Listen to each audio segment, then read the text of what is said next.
Hello guys, part 2 of Milan വ്ലോഗിലേക്ക് എല്ലാവർക്കും സ്വാഗതം. ഈ വ്ലോഗിൽ ഞാൻ കവർ ചെയ്യുന്നത് ഡുവോമോ, ഗലേറിയ, തിയേറ്റർ അല്ല സ്കാല, അതുപോലെ ഫാഷൻ സ്ട്രീറ്റ്, നവ്ഗ്ലി സ്ട്രീറ്റ്, പിന്നെ ആർക്ക് ഓഫ് പീസ് എന്ന മോണ്യുമെൻറ്റ്, ഇതൊക്കെയാണ്. അപ്പം എല്ലാവരും ലൈക്ക് ചെയ്യാനും സബ്സ്ക്രൈബ് ചെയ്യാനും മറക്കല്ലേ.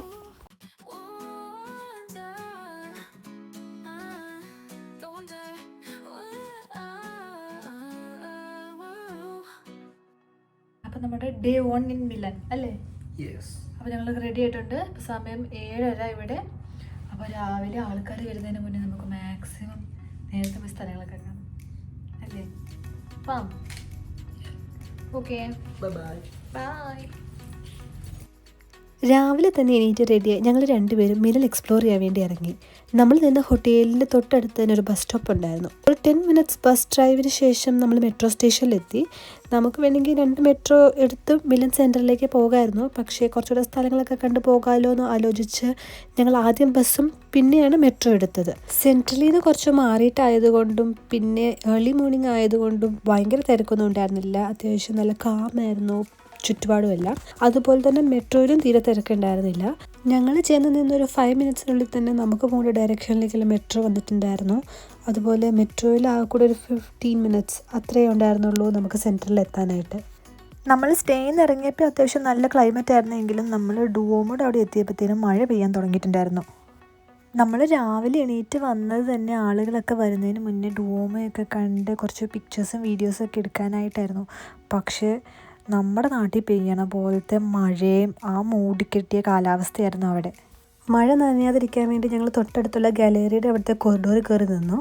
എന്നിട്ട് കുറച്ച് ഫ്രണ്ടിലേക്ക് പോയപ്പോഴത്തേനും നമുക്ക് നല്ല ആംഗിളിൽ ഡുവോമോ കാണാമായിരുന്നു. എന്തായാലും പിന്നെ ടൈം വേസ്റ്റ് എന്താണെന്ന് വിചാരിച്ചാൽ ഞങ്ങൾ നല്ലൊരു ആംഗിളിൽ പോയി നിന്നിട്ട് ഡുവോമോയുടെ സൈഡ് വ്യൂവും പറ്റുന്ന പോലെയൊക്കെ കുറേ ഫ്രണ്ട് വ്യൂ എടുക്കാൻ ട്രൈ ചെയ്തു. മഴയാണെങ്കിൽ മാറുന്ന ലക്ഷണമില്ലായിരുന്നു. ഞങ്ങളാണെങ്കിൽ ഹോട്ടലിൽ ബ്രേക്ക്ഫാസ്റ്റ് ഉള്ള മെനു അല്ലായിരുന്നു ഓപ്റ്റ് ചെയ്തിട്ടുണ്ടായിരുന്നത്. സോ ടൈം വേസ്റ്റ് ചെയ്തിരിക്കാൻ വേണ്ടി ഞങ്ങൾ ബ്രേക്ക്ഫാസ്റ്റ് കഴിക്കാനായിട്ട് അടുത്ത് കണ്ട ഒരു കഫേയിൽ പോയി. അവിടെ ഇഷ്ടംപോലെ വെറൈറ്റി ഓപ്ഷൻസ് ഉണ്ടായിരുന്നു. വളരെ കഷ്ടപ്പെട്ട് തപ്പി കണ്ടുപിടിച്ച് ഞാനൊരു carrot cake with cream frost ടോപ്പിങ്ങും ബേസും ഒരു ബൺ വിത്ത് കസ്റ്റാർഡ് ഫില്ലിങ്ങും 2 ക്യാപ്പിച്ചിനോയാണ് ഓർഡർ ചെയ്തത്. രാവിലെ ആയതുകൊണ്ട് തന്നെ കഫേയിൽ അത്യാവശ്യം തിരക്കുണ്ടായിരുന്നു. പിന്നെ ഞാൻ ഓർഡർ ചെയ്ത ക്യാരറ്റ് കേക്ക് കൊള്ളില്ലായിരുന്നു. പക്ഷേ ബേസും ഓർഡർ ചെയ്തില്ല. കസ്റ്റാർഡ് ഫില്ലിങ് അടിപൊളി ടേസ്റ്റ് ആയിരുന്നു കേട്ടോ. എനിക്കതായിരുന്നു ഇഷ്ടപ്പെട്ടത്.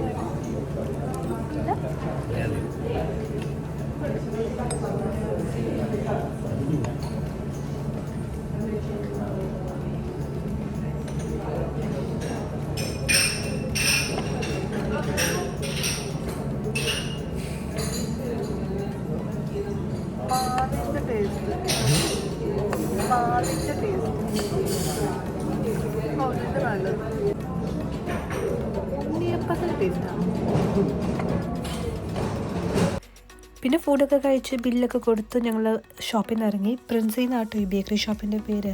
ബേസ് ഓർഡർ ചെയ്തൊക്കെ നല്ലതാണ്. ക്യാരറ്റ് കേക്ക് മാത്രം ഇവിടുത്തെ കൊള്ളില്ലാത്തുള്ളൂ എന്ന് തോന്നുന്നു. അത്യാവശ്യം നല്ല റിവ്യൂ ഒക്കെ ഉണ്ട് ഈ ഷോപ്പിന്. ഡുവോമോയുടെ തൊട്ടടുത്ത് തന്നെയുള്ള ബേക്കറി ഷോപ്പിൽ നിന്നായിരുന്നു ഞങ്ങൾ ബ്രേക്ക്ഫാസ്റ്റ് കഴിച്ച്.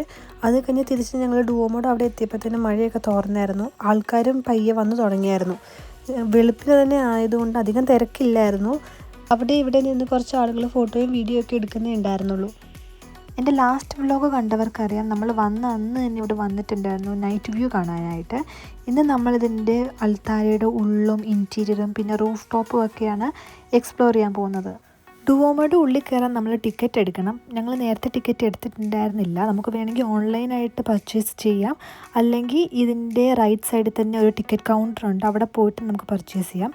അധികം തിരക്കൊന്നും ഇല്ലായിരുന്നു. സോ നേരത്തെ ബുക്ക് ചെയ്തില്ലെങ്കിലും കുഴപ്പമൊന്നുമില്ല. ഗ്രൂപ്പ് ടിക്കറ്റ്സിനുള്ള കൗണ്ടർ വേറെയാണ്. ഇവിടെ സിംഗിൾ ടിക്കറ്റ് അല്ലെങ്കിൽ ഫാമിലി ടിക്കറ്റ് അങ്ങനത്തെ ടിക്കറ്റുകൾ മാത്രമാണ് കൊടുക്കുക. അതൊരു വെൽ ഓർഗനൈസ്ഡ് ടിക്കറ്റ് കൗണ്ടർ ആയിരുന്നു. പിന്നെ നല്ല നീറ്റ് ആൻഡ് ടൈഡിയാണ്. അതുപോലെ തന്നെ അവിടെ കുറച്ച് ഐറ്റംസ് ഇങ്ങനെ സെല്ല് ചെയ്യാനൊക്കെ വെച്ചിട്ടുണ്ടായിരുന്നു. ബേസ് ടിക്കറ്റ് മേടിക്കുന്ന ഗ്യാപ്പിൽ ഞാൻ അതൊക്കെ പോയി ഇങ്ങനെ കണ്ട് നടന്നു. ചുമ്മാ ഇങ്ങനെ മഗ്സ്, പെയിൻറ്റിങ്സ്, ബുക്ക് മാർക്സ്, അങ്ങനത്തെ കുറച്ച് സാധനങ്ങൾ, ഡുവോമോ റിലേറ്റഡ് ഐറ്റംസ്. പിന്നെ അവിടെ ടിക്കറ്റ് കൊടുക്കാനായിട്ട് ഇഷ്ടംപോലെ കൗണ്ടറുകളും ഉണ്ട്. അതും ഈ തിരക്കില്ലാത്തതിൻ്റെ ഒരു റീസണാണ് കേട്ടോ. ഡുവോമോയുടെ ഉള്ളിൽ കയറാനായിട്ട് 5 to 6 different type of entrances ഉണ്ട്. അത് നമ്മൾ എടുക്കുന്ന ടിക്കറ്റിനെ ബേസ് ചെയ്തിട്ടാണ് അവർ നമ്മളോട് ഏത് എൻട്രൻസിൽ കൂടെയാണ് കയറേണ്ടതെന്ന് പറയാം. ഇപ്പം ചിലർ കത്തീഡ്രലിൻ്റെ ഉള്ളിൽ മാത്രം കയറാനുള്ളവരായിരിക്കും, അപ്പോൾ അവർക്ക് വേറെ എൻട്രൻസ്, സ്റ്റേഴ്സ് കയറാനുള്ളവർക്ക് വേറെ സൈഡിലായിരിക്കും. ഞങ്ങൾ ലിഫ്റ്റ് കൂടെയുള്ള ഓപ്ഷൻ എടുത്തുകൊണ്ട് ഞങ്ങൾക്ക് ലെഫ്റ്റ് എൻഡിൽ എൻട്രൻസിൽ കൂടെയായിരുന്നു കയറേണ്ടത്. അപ്പോൾ ഞങ്ങളോട് ടിക്കറ്റ് എടുത്തപ്പോൾ അവർ പറഞ്ഞായിരുന്നു ഇതുവഴിയാണ് പോകേണ്ടത്. അങ്ങനെ ഞങ്ങൾ ആ ഡയറക്ഷനിലേക്ക് നടന്നു.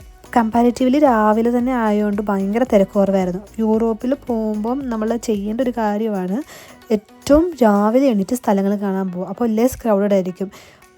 അറൗണ്ട് 11 മണിക്ക് ശേഷം ഗ്രൂപ്പായിട്ടുള്ള ആളുകൾ മൊത്തം വന്നിട്ട് ഇതുപോലത്തെ ഫേമസ് ഡെസ്റ്റിനേഷൻസൊക്കെ ഭയങ്കരമായിട്ട് ഓവർ ക്രൗഡഡ് ആയിരിക്കും. അപ്പം എപ്പോഴും ബെറ്റർ ഏറ്റവും ഹൈലൈറ്റ് ആയിട്ടുള്ള പ്ലേസ് ഏർലി മോർണിംഗ് തന്നെ നമ്മൾ കവർ ചെയ്ത് തീർക്കുക എന്നുള്ളതാണ്. ഇനി ഈ ഡുവോമയെ പറ്റിയുള്ള കുറച്ച് ഹിസ്റ്ററി ആൻഡ് സ്പെഷ്യാലിറ്റി പറയാം. 1386 മിലനിലെ ഡ്യൂക്കായിരുന്ന ജയാൻഗലേസോ വിസ്കോന്തി പണി കഴിപ്പിക്കാൻ ആരംഭിച്ച കത്തീഡ്രലാണിത്. 13-ാം നൂറ്റാണ്ടിൽ ഇതിൻ്റെ കൺസ്ട്രക്ഷൻ സ്റ്റാർട്ട് ചെയ്തെങ്കിലും ഇത് ഫുള്ളി കംപ്ലീറ്റ് ചെയ്യാൻ ഓൾമോസ്റ്റ് 6 centuries എടുത്തു. മിലൻ്റെ ശക്തിയും പിന്നെ ദൈവത്തോടുള്ള വിശ്വാസവും സ്നേഹവും ഒക്കെ കാണിക്കാൻ വേണ്ടിയിട്ടാണ് ആ കാലഘട്ടത്തിൽ ഇത്രയും വലിയൊരു കത്തീഡ്രൽ അവർ പണിതത്. ഫുൾ സ്റ്റാച്യൂസും ഡിസൈൻസും കൊണ്ട് ഫില്ല് ചെയ്തിട്ടാണ് അവർ ഈ കത്തീഡ്രൽ ഫുള്ള് പണിതേക്കുന്നത്. അതുപോലെ ഇത് പണിയാൻ വേണ്ടി അവർ മാർബിൾസാണ് യൂസ് ചെയ്തിട്ടുള്ളത്. ഈ കത്തീഡ്രലിൽ ആകെ മൊത്തം 3000-ലധികം സ്റ്റാച്യൂസും 100-ലധികം ഗോപുരങ്ങളും ഉണ്ട്. ഓരോ ഗോപുരത്തിൻ്റെ അറ്റത്തും അവരൊരു സ്റ്റാച്യൂവും പണിതിട്ടുണ്ട്. ആ കാലഘട്ടത്തിൽ ജീവിച്ചിരുന്ന വിശുദ്ധന്മാരുടെയും മാലാഖമാരുടെയും ചിത്രങ്ങളും രൂപങ്ങളുമാണ് ആ സ്റ്റാച്യൂസിൽ അവർ കൊത്തിവെച്ചിട്ടുള്ളത്. നമ്മൾ ഡ്രസ്സിനൊക്കെ ഭംഗി കൂടാനായിട്ട് ഡ്രസ്സിൻ്റെ അറ്റത്ത് ലേസൊക്കെ വെക്കുന്ന പോലെ ഇവർ ഓരോ എൻഡും ഭംഗി കൂട്ടാനായിട്ട് പല പല ടൈപ്പ് ഡിസൈനുകൾ ചെയ്തിട്ടാണ് ഈ ബിൽഡിംഗ് ഫുൾ കംപ്ലീറ്റ് ചെയ്തേക്കുന്നത്. പിന്നെ മഴ പെയ്തതിൻ്റെയൊക്കെയാണെന്ന് തോന്നുന്നു ആ മാർബിൾസിൻ്റെയൊക്കെ ഷെയ്ഡ് നമ്മൾ പായൽ പിടിച്ച പച്ച കളറും കറുത്ത കളറും പോലെയൊക്കെ ആയിട്ടുണ്ട്. ഈ ഡുവോമോ ഫുൾ അവർ ഗോത്തിക് ആർക്കിടെക്ചറിലാണ് കംപ്ലീറ്റ് ചെയ്തേക്കുന്നത്. നമ്മളിപ്പോൾ ഈ കാണുന്ന 2 ഹൈറ്റഡ് ടവർ പിന്നെ വരുന്ന ജനൽ അതിൻ്റെ ആ സ്ട്രക്ചർ യൂസ് ചെയ്തിട്ടാണ് ഇവർ ഈ എൻറ്റയർ ഡൂമോ കൺസ്ട്രക്ട് ചെയ്തിരിക്കുന്നത്. അതിൻ്റെ കൂടെ ഭംഗി കൂട്ടാനായിട്ട് ഇങ്ങനെ കൂർത്ത് നിൽക്കുന്ന പില്ലറും പില്ലറിൻ്റെ അറ്റത്തൊരു statue. Off white marbles use ചെയ്ത് കൺസ്ട്രക്ട് ചെയ്തിരിക്കുന്നത് കൊണ്ട് തന്നെ നല്ലൊരു സണ്ണി ഡേയിലായിരിക്കും ഈ ഡുവോമോ കാണാൻ കുറച്ചുകൂടെ ഭംഗി. ഗോത്തിക് ആർക്കിടെക്ചർ യൂസ് ചെയ്തിട്ടാണ് ഇത് കൺസ്ട്രക്ട് ചെയ്തിരിക്കുന്നതെന്ന് ഞാൻ പറഞ്ഞല്ലോ. മെയിനായിട്ട് അവർ പണിയുന്നത് കത്തീഡ്രൽസും ചർച്ചസുമാണ്. അതുകൊണ്ട് അവർ ഉദ്ദേശിക്കുന്നത് ഈ ഹൈറ്റഡ് ബിൽഡിങ്സ് സ്കൈ ടച്ച് ചെയ്ത് നിൽക്കുക അല്ലെങ്കിൽ ഹെവൻ ടച്ച് ചെയ്ത് നിൽക്കുക എന്നുള്ളൊരു കൺസെപ്റ്റാണ്. നമ്മളിപ്പോൾ ഈ കാണുന്ന ഫോർമാറ്റിലാണ് അവർ ഈ എൻറ്റയർ ഡുവോമോ ബിൽഡ് ചെയ്തിരിക്കുന്നത്. അതുപോലെ തന്നെ ഈ ഡുവോമോയുടെ ഒരു പ്രത്യേകതയാണ് ഓരോ പില്ലറും അതിൻ്റെ മുകളിൽ ആയിട്ടൊരു വിശുദ്ധനും. അങ്ങനെ ഈ ഡുവോമോയുടെ ചുറ്റും ഇഷ്ടംപോലെ പില്ലറും ഓരോ വിശുദ്ധന്മാരും ഉണ്ട്. മേ ബി ഇവരെല്ലാം മിലനിലെ ആളുകളെ കാക്കുന്നെന്നോ അല്ലെങ്കിൽ രക്ഷിക്കുന്നു എന്നുള്ള കൺസെപ്റ്റ് ആയിരിക്കാം അവർ ഉദ്ദേശിച്ചിട്ടുണ്ടാവുക. പിന്നെ എനിക്ക് ഭയങ്കര അത്ഭുതമായി തോന്നിയൊരു കാര്യമാണ് അവരൊരു സ്ഥലം പോലും വെറുതെ വിട്ടിട്ടില്ല.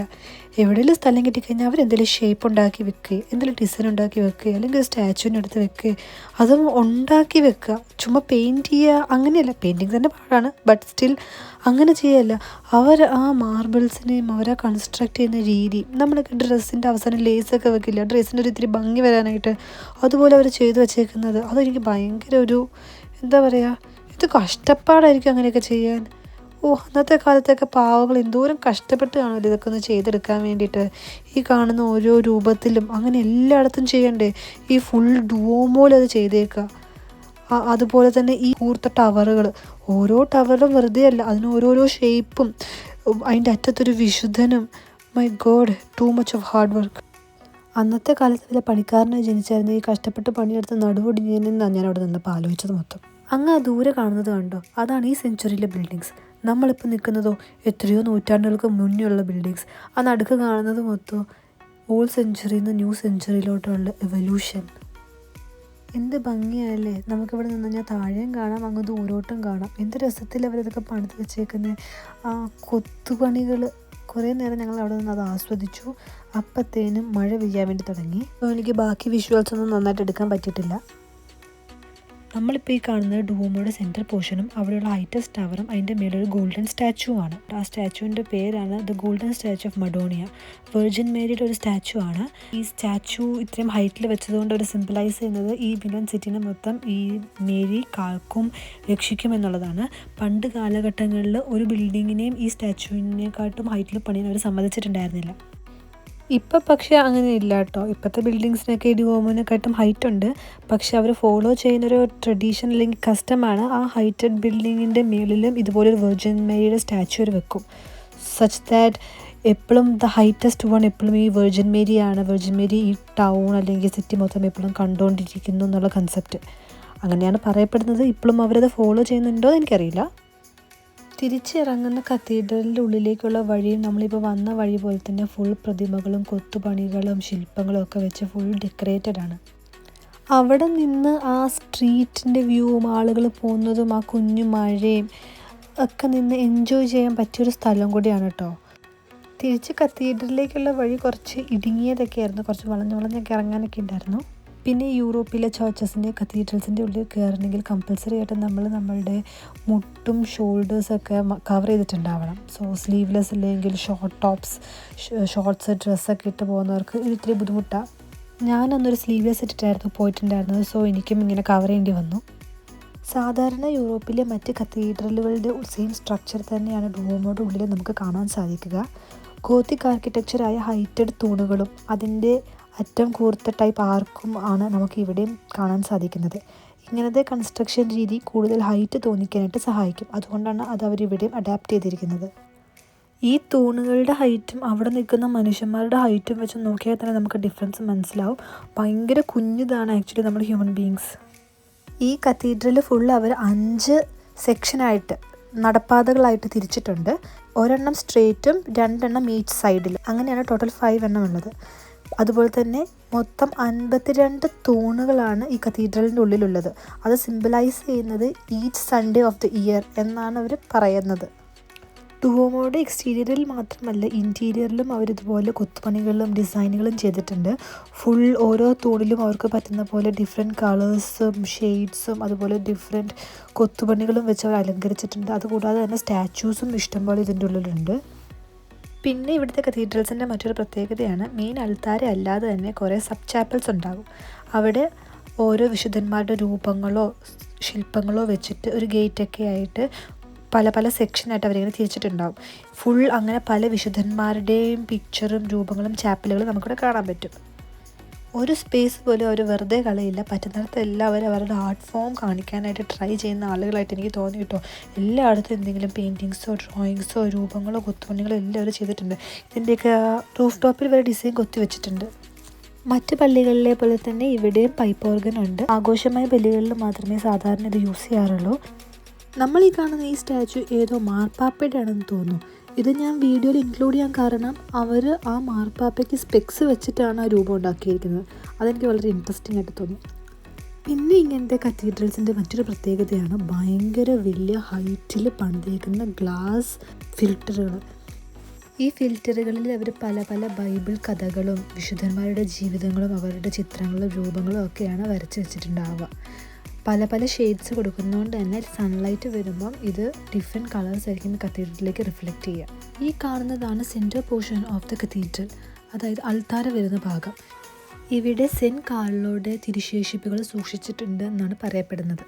സോ മിലനിൽ വരുന്ന എല്ലാവരും തന്നെ ഈ കത്തീഡ്രൽ കയറി ഉള്ളും റൂഫ് ടോപ്പും എല്ലാം കാണണമെന്നാണ് ഞാൻ സജസ്റ്റ് ചെയ്യുക. ഒരിക്കലും ഇത് പുറത്തുനിന്ന് കണ്ടിട്ട് പോകരുത്. നമുക്ക് കണ്ടാൽ അത്ഭുതം തോന്നുന്ന ഒരുപാട് കാര്യങ്ങൾ ഇതിൻ്റെ ഉള്ളിലും പുറത്തുമൊക്കെ ആയിട്ടുണ്ട്.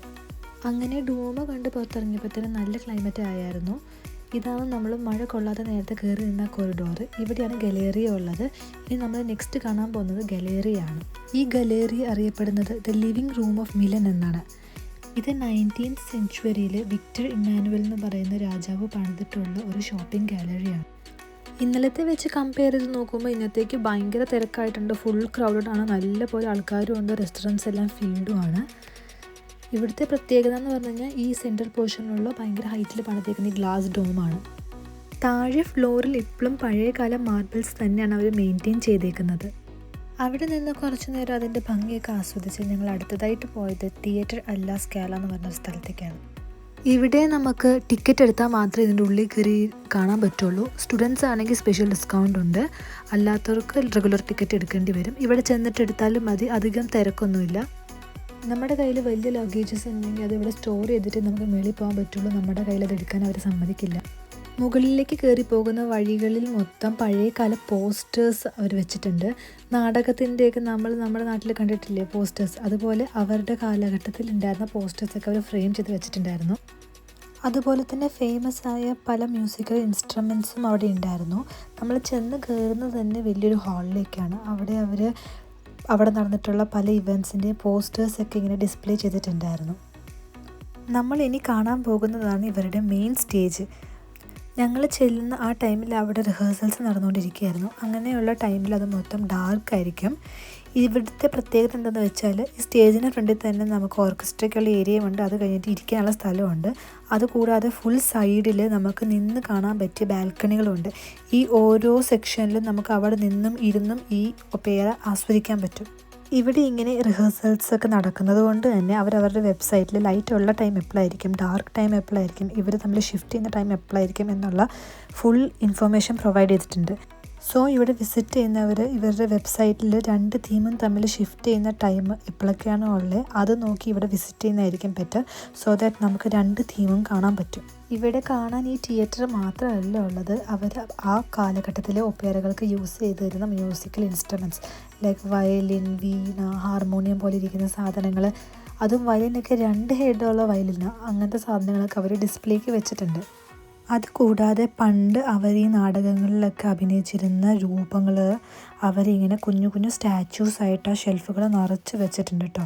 അതും പല ഷേപ്പിൽ, പല സൈസിൽ, പല കളറിൽ, നല്ല ഭംഗിയിൽ അവർ ചെയ്ത് വെച്ചിട്ടുണ്ട്. അവരുടെ കയ്യിലുള്ള മ്യൂസിക്കൽ ഇൻസ്ട്രുമെൻസും അവരുടെ ഷേപ്പും അവരുടെ തലയിലെ ഹാറ്റും അവരുടെ ഷൂസും അവരിരിക്കുന്ന ചെയറും എല്ലാം ഇൻക്ലൂഡ് ചെയ്ത് ഭയങ്കര നല്ല ഭംഗിയിൽ അവരിത് ചെയ്ത് കൺസേർവ് ചെയ്ത് വെച്ചിട്ടുണ്ട് കേട്ടോ.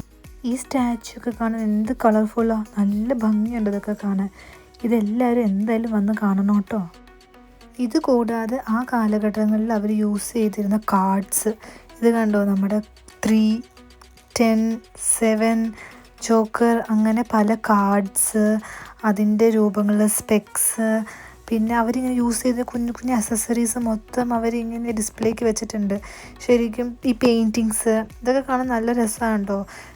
നമ്മൾ അരയിൽ കിട്ടുന്ന അരപ്പട്ട, ഉപയോഗിക്കുന്ന ഓർണമെൻറ്റ് ടൈപ്പ് സാധനങ്ങൾ, കിരീടങ്ങൾ, ഇതെല്ലാം ഇങ്ങനെ ഡിസ്പ്ലേക്ക് വെച്ചിട്ടുണ്ട്. നല്ല ഭംഗിയാണ് അതൊക്കെ കാണാൻ. വിഷറി പോലത്തെ ഫാൻ, അതും ഡിസൈനുള്ള സാധനങ്ങൾ. അതുകൂടാതെ അവർ യൂസ് ചെയ്ത പാത്രങ്ങളും വലിയ വലിയ കപ്പുകളും ജാറുകളും ഒക്കെ പ്രോപ്പർട്ടീസ്, അങ്ങനത്തെ സാധനങ്ങളെല്ലാം അവരിങ്ങനെ ഡിസ്പ്ലേക്ക് വെച്ചിട്ടുണ്ട് കേട്ടോ. അതുപോലെ അവർ യൂസ് ചെയ്ത ഹെവി ഓർണമെൻറ്റ്സ്, ഈ രാജാക്കന്മാരൊക്കെ ആയിട്ട് അഭിനയിക്കുമ്പോൾ നിറച്ച് ഓർണമെൻറ്റ്സ് വേണ്ടേ, അതും ആ കാലഘട്ടത്തിലെ സാധനങ്ങൾ മൊത്തം, പിന്നെ ശില്പങ്ങൾ, പ്രതിമകളെല്ലാം. അതുപോലെ തന്നെ അവർ യൂസ് ചെയ്ത ഡ്രസ്സുകൾ ഇങ്ങനെ ഡിസ്പ്ലേക്ക് ഇങ്ങനെ ഹാങ് ചെയ്തിട്ടുണ്ട്. അതൊക്കെ കാണാൻ നല്ല ഭംഗിയാണ്. അയ്യോ, ശരിക്കും ഇങ്ങനെ തൂവെള്ള സ്പാൻ ഡ്രസ്സുകൾ പോലത്തെ ഡ്രസ്സുകൾ, അവർ യൂസ് ചെയ്ത ഷൂസ്, അങ്ങനെ പല പല ഐറ്റംസ് അവർ ഡിസ്പ്ലേക്ക് വെച്ചിട്ടുണ്ട്. ഇതൊക്കെ കണ്ട് ആസ്വദിക്കാൻ ഇഷ്ടമുള്ളവർ എന്തായാലും മിസ് ചെയ്യാൻ പാടില്ലാത്തൊരു സ്ഥലമാണ് കേട്ടോ ഇത്. ഒരു അരമണിക്കൂർ തൊട്ട് 3/4 മണിക്കൂർ വരെ എടുക്കും ഇത് മൊത്തം കണ്ട് തീർക്കാനായിട്ട്. അപ്പം നിങ്ങളിവിടെ വരാൻ ഉദ്ദേശിക്കുന്നുണ്ടെങ്കിൽ അത് അനുസരിച്ച് വേണം നിങ്ങളുടെ ട്രിപ്പ് പ്ലാൻ ചെയ്യാനായിട്ട്. ഇതെല്ലാം കണ്ടു കഴിഞ്ഞപ്പോഴത്തേനും ഉച്ചയായിരുന്നു. ഞങ്ങൾക്ക് നന്നായിട്ട് വിശക്കാനും തുടങ്ങി. അപ്പം ഒരു റെസ്റ്റോറൻറ്റ് കണ്ടുപിടിക്കാനായിട്ട് ഞങ്ങൾ നടന്നത് മോണ്ടെ നെപ്പോലോനെ എന്ന് പറഞ്ഞ സ്ട്രീറ്റിൽ കൂടിയാണ്. ഈ സ്ട്രീറ്റിൻ്റെ പ്രത്യേകത എന്താണെന്ന് വെച്ചാൽ ലക്ഷറി ബ്രാൻഡ്സിൻ്റെ എല്ലാം ഷോപ്പായിരിക്കും ഈ റോഡിൻ്റെ 2 സൈഡിലും. അതുകൂടാതെ വെറൈറ്റി കാറുകളും ഈ സ്ട്രീറ്റിൽ കൂടെ പോകും. സോ ഷോപ്പിംഗ് ഒക്കെ ഇഷ്ടമുള്ളവർക്കും ഇതൊക്കെ കണ്ട് ആസ്വദിക്കാൻ താല്പര്യമുള്ളവർക്കും നടക്കാൻ പറ്റിയൊരു സ്ട്രീറ്റാണിത്.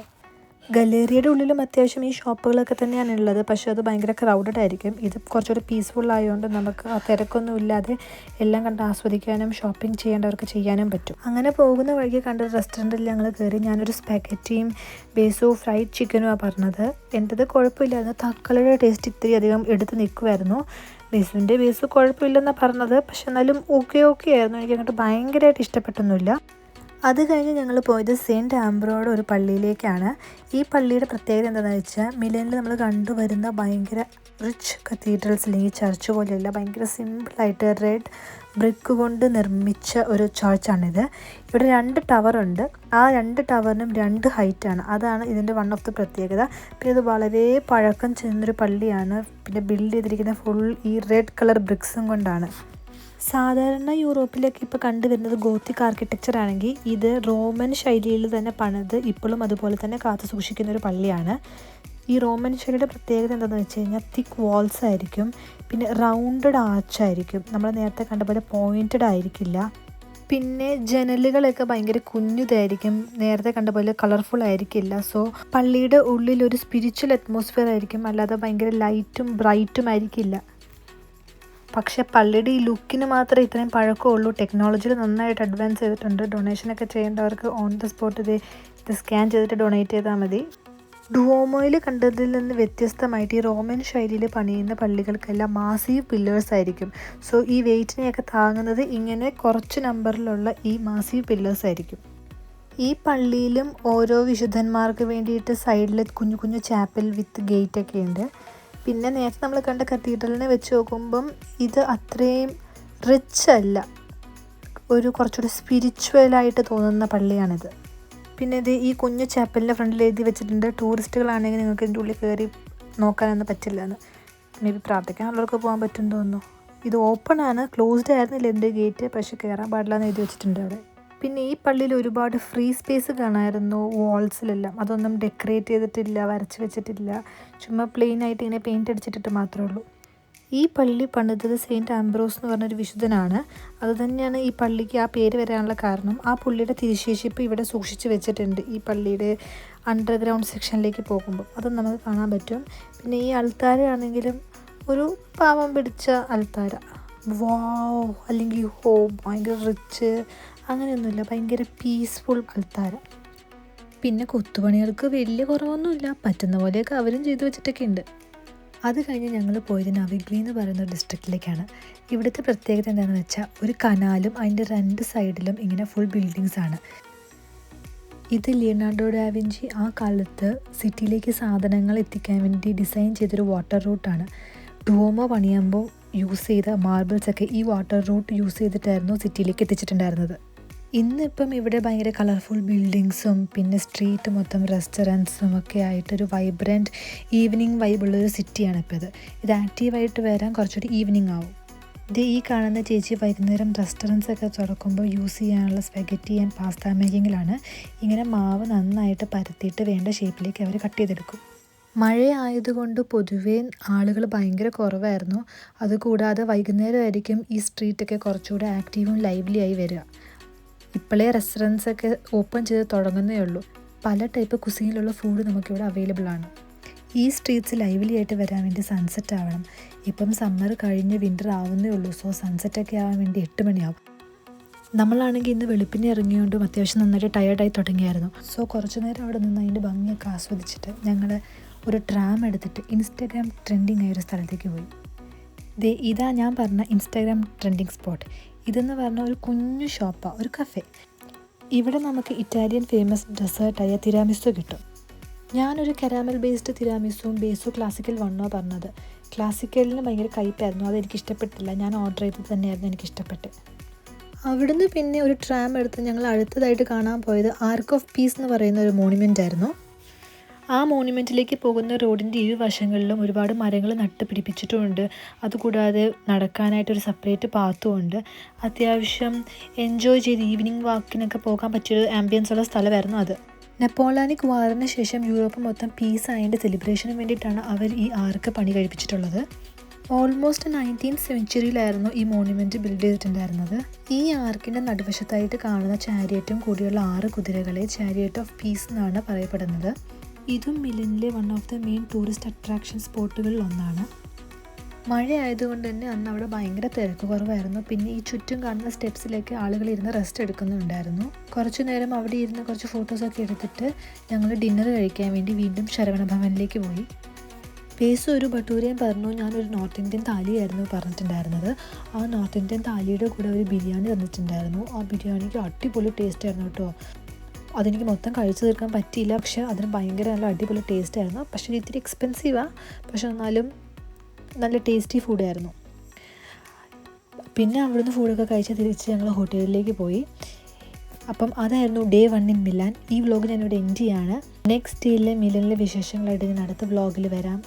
അപ്പം ഇതുവരെ കണ്ട എല്ലാവരും ലൈക്ക് ചെയ്യാനും ഷെയർ ചെയ്യാനും കമൻറ്റ് ചെയ്യാനും സബ്സ്ക്രൈബ് ചെയ്യാത്ത ആരെങ്കിലും ഉണ്ടെങ്കിൽ സബ്സ്ക്രൈബ് ചെയ്യാനും മറക്കല്ലേ.